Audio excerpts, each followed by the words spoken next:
So if we then would start deploying MongoDB in our infrastructure, that would basically mean we have to get either the packages from MongoDB or set up repositories and start installing it on our system.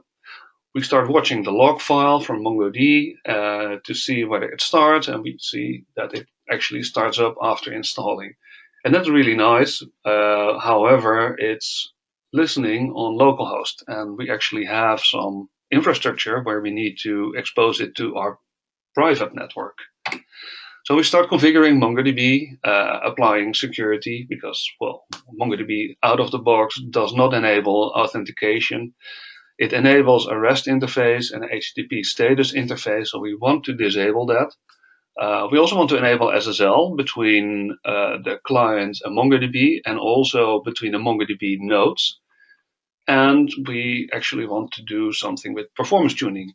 One of the major things you want to tune is the op log, and the op log is similar to the MySQL bin log. The op log is basically a replay of all the transactions happening in MongoDB, all the operations, and this op log is also limited to a specific size. So we might want to tune that, make that larger or smaller, depending on what kind of write performance we are expecting to do. Also, you might want to change caching. Caching can be very important for engines other than mmap. Mmap is the default engine in MongoDB prior to 3.2. In WiredTiger, there's a specific way to optimize your cache, and the same goes for MongoRocks. So we might want to change that as well. So we changed the configuration, and lucky enough, the configuration in MongoDB is YAML, so it's a readable format, and we can easily make changes. We don't need to go to the MySQL web page, search for all the specific parameters to change. Instead, we just go into the Mongo configuration, and we can just read whatever we can configure within MongoDB. Lucky enough, it's all readable. We can just change it to false for the HTTP and REST interface. We can add our SSL certificate. We can enable authorization and then restart MongoDB because, well, otherwise our changes will not be applied. And because we're going to create a cluster, we need a second and a third node. So we install the second node, we change the configuration, we install a third node, install the packages, change configuration, and this is really getting boring. Just imagine you need to deploy multiple Mongo nodes. So we start to think about automation, and automation is a really great way of stopping yourself from repeating over and over again what to, for instance, deploying or configuring MongoDB or any other component in your infrastructure. And hopefully you have a couple of automation tools in your company already, like, for instance, Chef, Puppet, Ansible, or Saltstack. And this allows you to easily configure and maintain your MongoDB cluster. So for Chef, there's a really good MongoDB cookbook out there. It's MongoDB 3. There are some others out there, but it's not advisable to use them as they're not maintained. That also means that the MongoDB 3 cookbook is the most actual one and is actually supported. It handles your configuration, it adds support for AWS, and it also supports replication and sharding, setting it up from the beginning. And most importantly, it installs MMS automation agent if you tell it to. And this agent is necessary for MongoOps, which is the paid service from MongoDB. That allows you to maintain and monitor your MongoDB servers. For Puppet, there's a Puppet Labs MongoDB module, and it's by Puppet Labs themselves. They still say it's in beta, so there some changes may happen, but it's a well-documented module.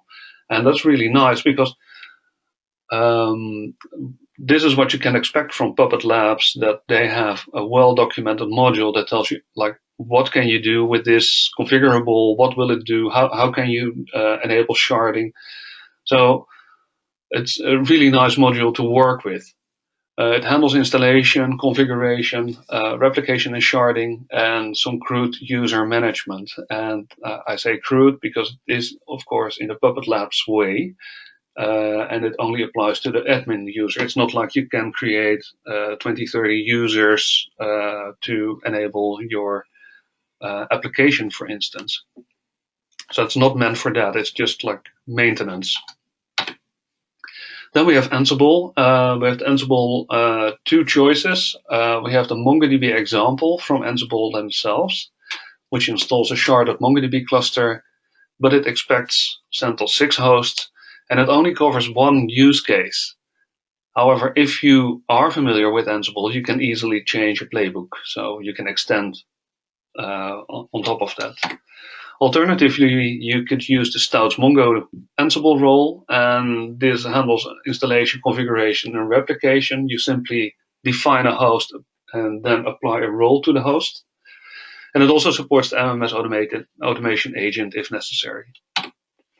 Last one is Saltstack, where we have the MongoDB formula, and it handles configuration, installation, replication, and sharding. So there's a large variety of drop-in plugins or cookbooks or modules for your automation. And if you're not using any automation at the moment, I would advise you to use Ansible in this case. Before we go into monitoring and trending, we have another question for the poll. JJ? We do? Yeah. Absolutely. Thanks, Art. Yeah, and this next question is to ask you how you currently manage your open source databases. So we saw earlier that most of you use MySQL and are looking into using MongoDB. And then a mix of you use just MongoDB or a combination of open source databases. But it'd be great to see how you actually manage them, whether it's with a mix of tools that are made publicly available, or maybe you write your own scripts in-house, or maybe you're paying for commercial tools, which some companies choose to do as well, of course. And but maybe you're looking for options, and that's why you're also probably on this webinar today. So thank you for participating in this poll. I'll just give this a few more seconds so everyone can provide their answers here. Thanks very much. I'm just going to close this now and share the results.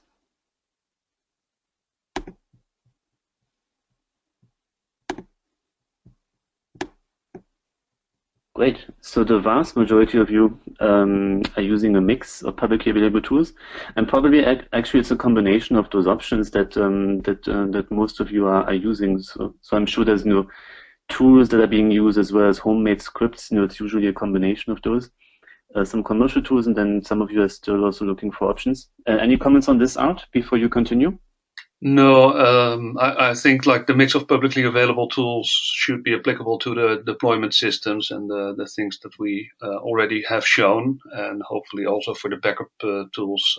People have already, let's say, tools available and are looking for pointers in this webinar to see what they can actually use. And that's also why they're saying we are looking for options.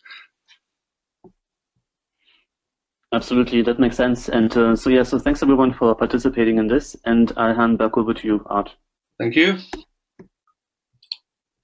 So monitoring trending. This slide kind of describes you why you actually need to monitor your MongoDB instance. If you're not monitoring your MongoDB instance, it will probably run fine for a very long time. But if something starts to happen or starts to give issues, you don't see it coming. And all of a sudden, the whole cluster collapses. You don't see anything happening until it all of a sudden disappeared. And why did it disappear? Well, that's why you want to have monitoring and trending. So monitoring and trending We divide the two. A lot of people speak about monitoring in general, where they speak of alerting and performance monitoring in the same fashion.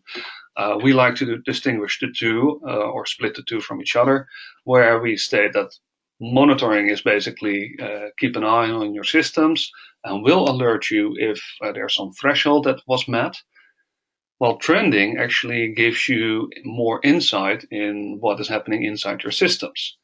And those trends that we are, or the metrics that we store, we can plot trends. And then on those trends, we can see that things are happening in the system and changing in the system. And this can give us a warning that maybe something is going on and something might go wrong. And it's essential to keep historical state in this case, because if you look in the past, you can kind of predict what will happen in the future, thanks to the trends. So if we would do availability monitoring, well, we don't just want to open up a connection to MongoDB and assume that everything is fine and everything works. No, actually, we need to do a little bit more than that. We need to measure what is happening inside the system, see whether the primary is available and if the secondary nodes are all there, what is their status, how much or can we read and write from each of them. So write a piece of test data inside the primary and see how long it takes before we can actually read it back from the secondary nodes. This also creates like your replication lag, or you can measure the replication lag thanks to this. You want to open some essential of the databases inside there. Within MongoDB, databases are the same as within MySQL. Tables are named collections in this case because it's a collection of JSON data. So those collections, you need to open them up as well, because in MongoDB, we don't have a schema that is predefined. In MySQL, if you open a table that doesn't exist, you just get like an error message. While in MongoDB, if you would open up a collection that doesn't exist, it will create one automatically. And also, if you start writing data to a collection that doesn't exist, it will create a new collection because it assumes that you have some sort of new schema. That also means that you need to be absolutely certain that they're there. Also, check the full topology of your MongoDB cluster. See whether all of the nodes are fine and not just present. Also, keep an eye on the replication lag. And why is that important? Well, we need to check the replication lag in case we need to create a larger oplog.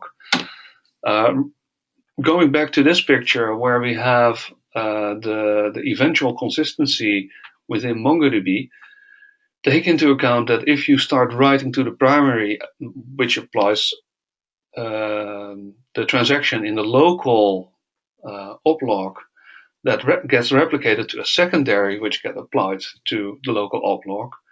If for some reason MongoDB is taking a very long time before it replicates to the second secondary machine, the oplog might get full. So what the oplog does, it's similar to the MySQL bin log. It writes all the transactions into the oplog.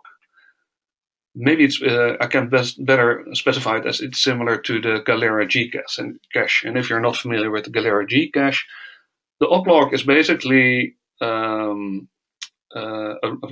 sliding window of all your transactions. So once the oplog is full, it will start at the beginning to insert new transactions, and it will override older existing transactions. So once you have reached the state where the oplog is entirely full and it starts writing it from the beginning again, and the secondary node hasn't applied those transactions yet, the secondary node will never be able to catch up again. It's similar as missing binary logs in MySQL. So you might want to increase your oplog in this case. That's also why you need to keep an eye out on the replication lag and the number of usage in the oplog.